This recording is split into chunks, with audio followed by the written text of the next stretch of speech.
ગઈકાલ તારીખ 11/8/26ના રોજ માંજરપુર પોલીસ સ્ટેશનના સ્ટાફને બાતમી મળી હતી કે માંજરપુર પોલીસ સ્ટેશનના વિસ્તારમાં આવેલ પ્રકૃતિ ફ્લેટમાં જેનો માલિક મનીષ પઢિયાર છે તે પોતાના ફ્લેટમાં છોકરીઓ ભાડે રાખી એ છોકરીઓ સ્ટ્રીપ ચેટ નામની એપ્લિકેશન પર પોતે ઓનલાઈન થઈ અને ગ્રાહકોને આકર્ષી અને ગ્રાહકોની માંગણી મુજબ અલગ અલગ વિભત્સ હરકતો કરી ટોકન પેટે અલગ અલગ પૈસા વસૂલ કરી જે પૈસા આ જે મૂળ માલિક છે મનીષ પઢિયારના અકાઉન્ટમાં ટ્રાન્સફર કરાવી પોતે એના પેટે કમિશન લઈ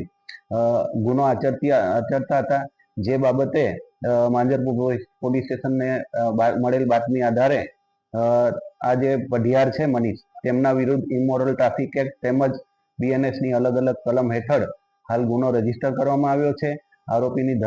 ધરપકડ કરવામાં આવી છે અને આ કેટલા સમયથી આ ગુનો આચરી રહ્યો છે એ વગેરે મુદ્દાઓ પર પોલીસ તપાસ ચલાવી રહી છે. હાલમાં કુલ એક આરોપીની ધરપકડ કરવામાં આવી છે અને એની જોડે કોણ કોણ બીજી યુવતીઓ ભોગ બનનાર છે એની પણ પોલીસ તપાસ ચલાવી રહી છે. હાલ સુધીમાં એવો કોઈ કિસ્સો આવ્યો નથી, પરંતુ હવે જ્યારે આ ઉજાગર થયું છે આ કિસ્સો ત્યારે અમે એ પણ તપાસ કરીશું મુદ્દો કે કોઈની જોડે આ લોકોએ ચીટિંગ કર્યું હોય અને અથવા બ્લેકમેલ કર્યું હોય તો એ મુદ્દા પર પણ અમે તપાસ કરીશું. મુદ્દાવાલમાં જે આ ફ્લેટ છે ત્યાંથી અમને 3 લેપટોપ, એક મોબાઈલ ફોન અને ઓનલાઈન